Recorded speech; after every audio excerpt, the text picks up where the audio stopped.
Welcome to the podcast, Corshawn. How you been? Happy New Year. Man, happy new year, man. I'm good. The fact that I'm on this side of the new year, I made it alive. Man, I'm excited because everything else is negotiable. I like that. It's did you have any New Year's resolution this year Oh, or man. what's the plan for you in 2022? Man, the plan for me in 2022 is to grow, is to be intentional, is to be convicted by my commitments. I know that, going into the new year, because we've been a part of so many New Year's. I know definitely for me, I've been a part of a lot of them. And we make a lot of New Year's resolutions. I prefer to look at it as I'm making objectives, right? Things that I aim towards, things that are actionable. When you go to a class or you read a book, there's objectives that are set in stone that are going to be the goal of meeting once you hear this particular content and information. So I have definitely objectives that I'm seeking to meet in 2022. I want to improve my ability to communicate and share my message. That has been my experience in life so that other people can grow as a result of the things that I've experienced. I I know. like So yeah, I was about to say, so give us something more actionable. Uh, one of my objectives is to strengthen my presence on social media, also to strengthen my presence and my connection with the people who follow me, who are interested in the content, interested in the stories that I share about what my life has been.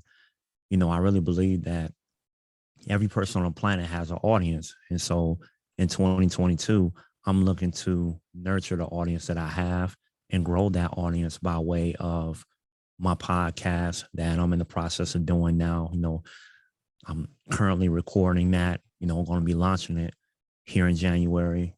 I got up this morning and I was working on just the branding side of the podcast in particular, which is also connected to me. So I'm working on the brand of myself. I'm not new to social media or sharing my message, but I want to be more intentional and strengthen what that message has been and be more consistent in connecting and sharing what that message is and what it's developed to be, transitioning from 21 to 22 now. So, having an action plan day to day, reading on a regular basis, just making sure that this device that I call my body and my mind is up to date. On average, we spend a lot of times on our phones just scrolling and being entertained by the content that we see that's interesting to us. I want to make sure that that time that I'm spending scrolling, that I'm reducing some of that time and putting it back over into the updating stage of my mind, which is reading. We have one of the most important things to our future, and the future being 2022 right now, is our mindset. And so we're talking about your mood, your attitude, your perspective of life. And in order to get new results going into 2022, you need to have a different mindset. So the mindset that you had in 2021 isn't going to work. So let's say that your plan is to work out more, which one of mine is. My biceps are sore now from working out.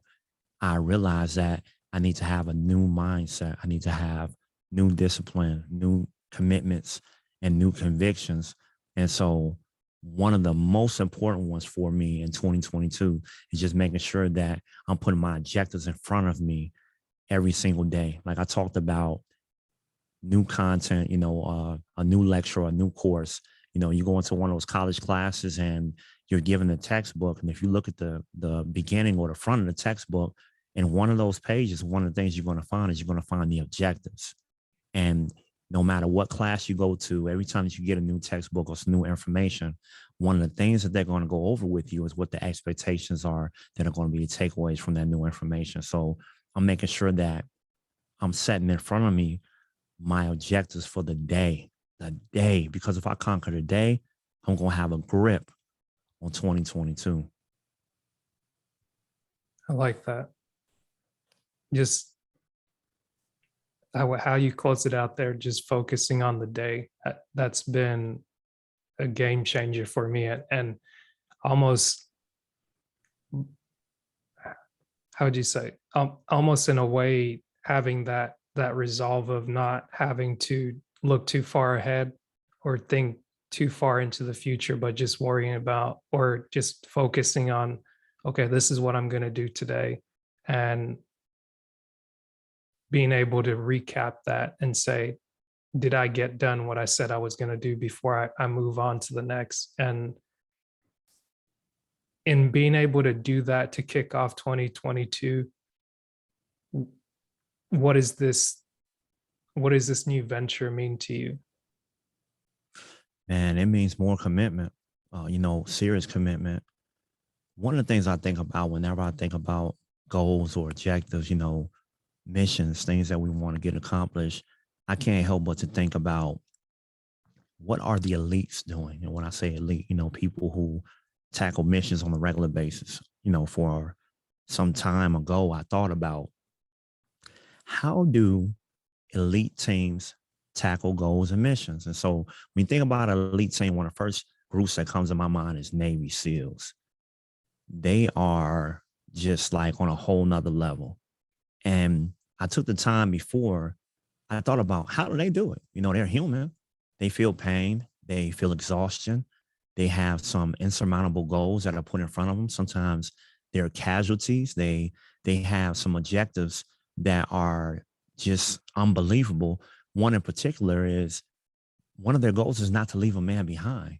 So they have these small groups. I think they're like 6-man teams, and they'll go into a situation with the goal of these lists of objectives, which may have encountering combatants within it, and also not leaving a man behind, grabbing intel or maybe grabbing people. They have all these very diverse goals. How do they accomplish them in the midst of pain, exhaustion, hunger, fatigue? How do they do it? And I read about it.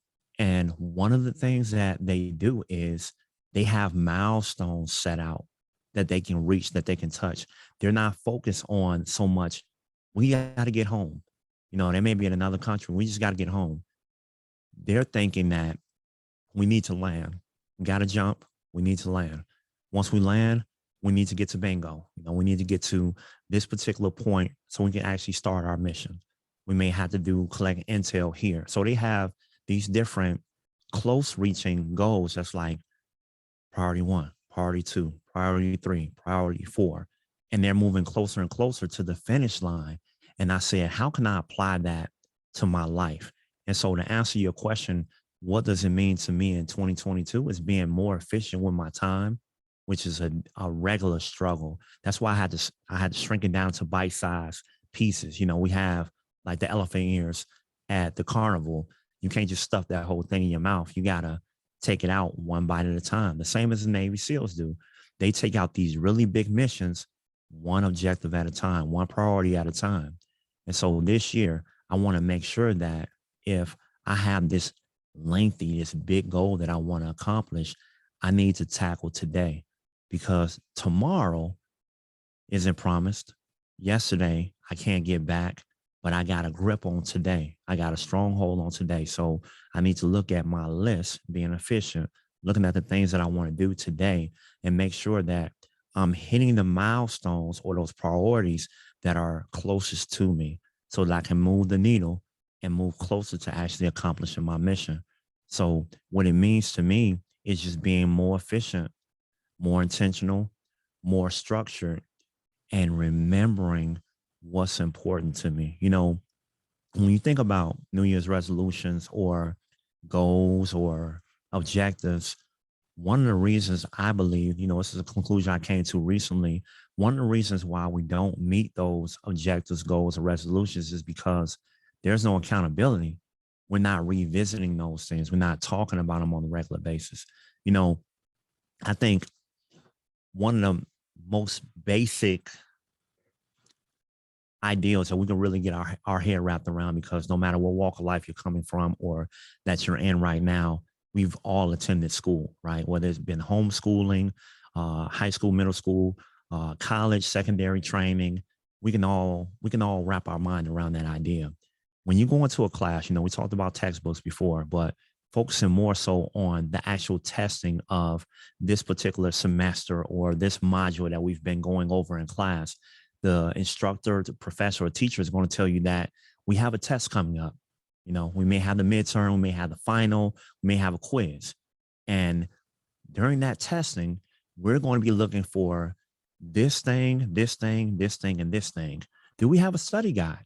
Do we have a study guide, something that I can reference so I know exactly what it is that I'm studying? Do I have some level of accountability that I can look at so I know exactly where I'm going? Do I have a roadmap? How am I able to navigate? And see, that's where we go wrong at, I think, when it comes to resolutions.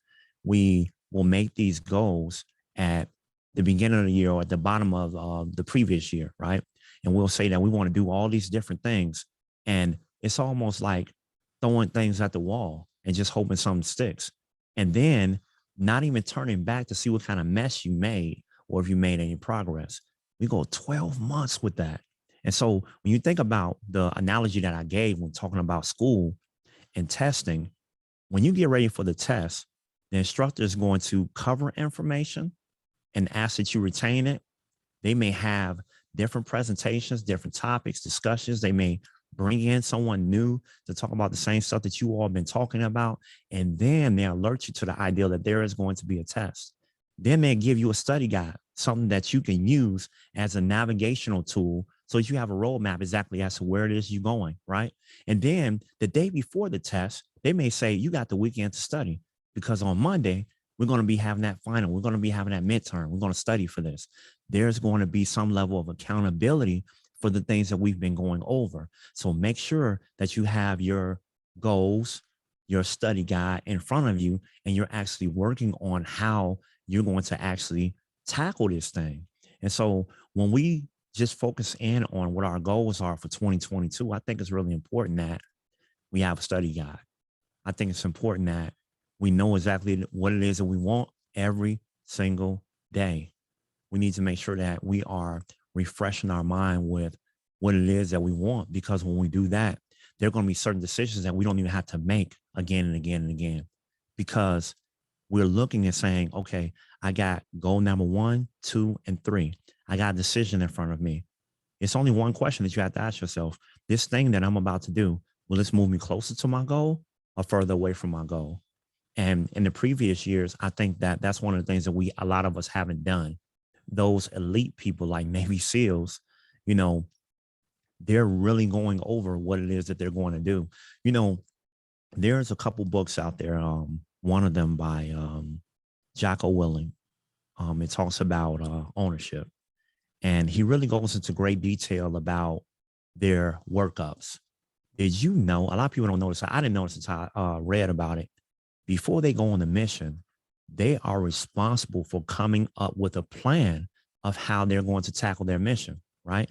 And they're not only coming up with that plan. Once they come up with the plan, do their research, recon, so they have a better understanding of what it is that they're doing. Then they actually have to present that plan to other people to make sure that it's sound. And then they have to execute it. So you think about what these elites are doing, and we're not elites. I'm not in the military. I'm not ex-military. And you think about, well, I just want to improve my nutrition. I want to work out more. I want to be more present on social media. I want to create more content. Where's the workup? Where's the plan? Who is it that you're presenting it to? Are you taking this thing serious? Do you really have a serious perspective when it comes to your goals? Because they're not someone else's goals, they're yours. And if there's not a plan in place, there's not a markup, there's not a workup, there's not any accountability, and you're not refreshing your mind daily on what it is that you're going to do, a man never plans to fail. But if you're going to be unsuccessful, all you have to do is one thing, and that's fail the plan. I like that. Where does your love for structure come from? Like, when did you start to have an appreciation for structure, or at least seeing other people, the elites, seeing how they plan and wanting to glean something from that for yourself? Man, I have to be honest and say that I do not have a love for structure. I don't have a love for structure. I don't love working out. I don't, I don't love doing things that I don't find like exponential joy in. I just don't. What I'm in love with is the results. I don't necessarily take a lot of pleasure in staying on this rigid line, but I think Jocko Willink said it best that there's freedom in discipline. You know, you do things a certain kind of way and you're free to do these other things at a elite level. You know, if you are one of those people that work out on a regular basis, when you need the strength, you won't have to scream as loud to call on it. Whereas to someone who's not working out, when they're in a dire situation that requires strength, they're going to have to call really loud on it and it may not show up. And so I'm fond of the results. You know, I spent some time in the younger portion of my life incarcerated. And it was during that time of my incarceration where I realized that my choices, my decision, my plan, it wasn't yielding me the results that I wanted. And so I made a conscious choice to, I needed to get something else. I need to put another plan in place because the results that I got, I don't like these results. I want different results. And so I just reverse engineered my experience. I just looked at, okay, I'm incarcerated. I'm incarcerated. I made some choices that were not good choices for me. They messed my life up. I need to change things. And so I started to look at the people who are quote unquote elite, people that are in situations that are better than my situation. I had to look at what are their backgrounds? What parts of their lives can I model that will improve my life? And the thing that stuck out to me was education. And in order to get some education, you need to create a schedule that you're going to be on because you can't snap your fingers and be like the Matrix and just zoom all this information into your mind. It's going to require time, energy, effort, focus, structure. And I started applying it. I began reading. I got to a pretty strict schedule of reading information. And, you know, honestly, while I was incarcerated, I had to develop a discipline to read. It wasn't until I was incarcerated that I read my first book from cover to cover, and that was Harry Potter. Someone that sent it to me, and that was the beginning of the end. And when I say the end, I mean the end of my voluntary ignorance. I started reading a lot of different books, and as I started reading and building my stamina in reading, that reading started to take direction. I went as far as even writing letters to a college because part of my plan was when I was released, I would continue down that path of working on getting the results, the American dream that I was entitled to as being an American. And I just started working on that. I wrote the community college a letter so that I can get a catalog and I can really just start visualizing what my life was going to be like in the future that was going to be better than what my situation was at that particular time. And when I would look at the catalog, I started writing the different classes that I would take and the different takeaways that I would have from the class and experiences that I would have while I was in college and how my life would look, how it would be better and how would it improve. And I started to actually keep a journal because I wanted to escape where I was. I really believe that that which is likened to itself is drawn. And the opposite is true, meaning that the opposite being the other side of the spectrum. If that, if point A being likened to point B attracts point B to point A, that means that me being at point A, being incarcerated, I will be attracted and pulled to point B, being outside of a prison. And I really believe that. And I thought about it often and I started to plan for it until one day I found myself outside of the prison walls and living a life that I had dreamed about. I had thought about what life was going to be like, read about it, wrote about it until I was in a place that I didn't recognize, which is today's life. If someone would have told me 20 years ago when I was on my bunk that I would be sitting in front of a computer and I would understand how to set up a camera and lights and be on a podcast. I would have questioned it, but it was within my plan to live a different life. And so my love for the results and mapping out a plan that was structurally sound, that's what I fell in love with, the results. I like that. And with the results you've gained post incarceration, what's been the effect of the new plans you make? Oh man, the effect of them, work, happiness, sometimes frustration, sometimes losing sleep, but not losing the passion to continue. I remember being in a cell like it was yesterday. You know, sometimes I still have dreams about it. And I know some people may say, you have dreams about it? Those are nightmares. Well, it depends on the perspective. I know where I am and I know what was in my past. And, you know, during my 20s, you know, being incarcerated, which was, you know, I've been home almost 20 years now. You know, that was a whole lifetime ago for me. And it was some of the most developmental time of my life. Like I said, I read my first book during that time. So I remember what that was like. And so I'm grateful. I'm appreciative of what I have and what I experienced. And I'm excited about what's in front of me. Do you know that during the time that I was incarcerated, I literally said out loud and I thought to myself, I want the kind of problems that come with being free. You know, if I can't pay a bill, I want that. If I got to take out the trash, I want that. If I need to go to the store and put some food in the refrigerator, I want that because I understood all of the things that were connected to the ideal of putting food in the refrigerator, working and paying bills. All of those things look like, sound like, and smell like freedom. And so now today, you know, making the shifts, making the transitions, what it means to me is everything that's associated with freedom and choice and options. You know, you make some of the wrong choices in your life, you could spend the next 15, 20 years paying for them. And that 15 or 20 years can be your lack of options. You're no longer eligible to experience these particular things because of the choices that you made. And so today, that just means me giving critical thought to the decisions that I make because those decisions could have impact on the next 10 or 15 years.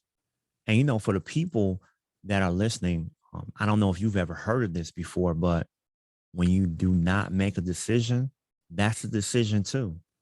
That's something that I learned that there's no such thing as not making a decision. If you're at a light and the light can turn red, the light can turn yellow, the light can turn green. And if you're at the light and the light is red, you go, you made a conscious decision, you just ran the light. If the light turns green and you don't go, you may think to yourself, well, I didn't make a decision. I didn't do anything. You not doing anything is a decision too that's going to have impact on you and the people around you. So you want to make sure that you are not in a state of indecision. So if you have your goals, you have your ideas, your dreams, the things that you want to see, that you want to experience in your life, you got to be a doer. You need to be a verb. You need to have some objectives. And so today, you know, what it means to me is being active, being conscious of my time, conscious of what's important to me, because I don't know what tomorrow holds. I mean, we don't really know what the next moment holds. We have an expiration date that we're hoping to exceed every single day. One of my goals is just to make sure that I have impact on the moments that I have currently so that I may be remembered for some of the good that I did in the time that I had. Yeah. Well said. One question last time we spoke, I tried to ask, but I'm not sure if it came through. Looking at 2022, who do you say you are? 2022, who do I say I am? Man, I'm Corshawn, and anything is possible. Anything is possible. I believe that we can all do anything, even be ourselves. And then being yourself, there's nothing outside of your reach of accomplishment that you can do. Now, with us having access, direct contact with the American dream and all the beauties that are accessible to us here and the different things that we're told as children growing up, you could be anything. And I'm sure that there's some people saying that, well, really, you can't be anything. If you've been incarcerated, there's some things that you can't do. Well, here's the thing about that, right? Not incarceration in particular, but just for the negative ideal of what you can't do and what you can't be. You can achieve anything that's within your realm of belief. You can. And let's say that, here's an example. There's a guy, he's 50 years old. He wants to be a rapper, right? I know some people may say, well, that's terrible. You should be looking to be other things. So maybe this is a dream that he had that for whatever reason he wasn't able to accomplish. Now, becoming a rapper at 50 is going to be challenging because the generation speaks a different language in comparison to the language that you speak. So in reaching them and them feeling your message, being able to relate to your message is going to be difficult. But what is your realm of belief? You want to be a rapper. And so one of the ways that you can achieve your realm of belief is you can teach your skill, you can teach your work ethic, you can teach the tools that you use to become this amazing rapper yourself, right? You can share that with the younger generation. You can put on a workshop that talks about the science behind rhyming words. You can talk about all these different things that you've achieved that led you up to this 50 years that has it to where you are 50 years old and you still have a passion for this thing that you want to achieve that you never achieved. You definitely should teach that. That's something that you should share with people. So, and within your realm of belief, you have accomplished this insurmountable, this unbelievable goal. I think that we can be and achieve anything that's within our realm of belief. A lot of times, the face of achievement and or the face of success, it has different faces depending on you, which your realm of belief is, depending on what it is that you say is your actual accomplishment, your achievement, your goal, or your success. I think that when we make the mistake at is we stop believing. We allow people to rob us of our passion, of our dream, of our work ethic. And that plays out, in our private life.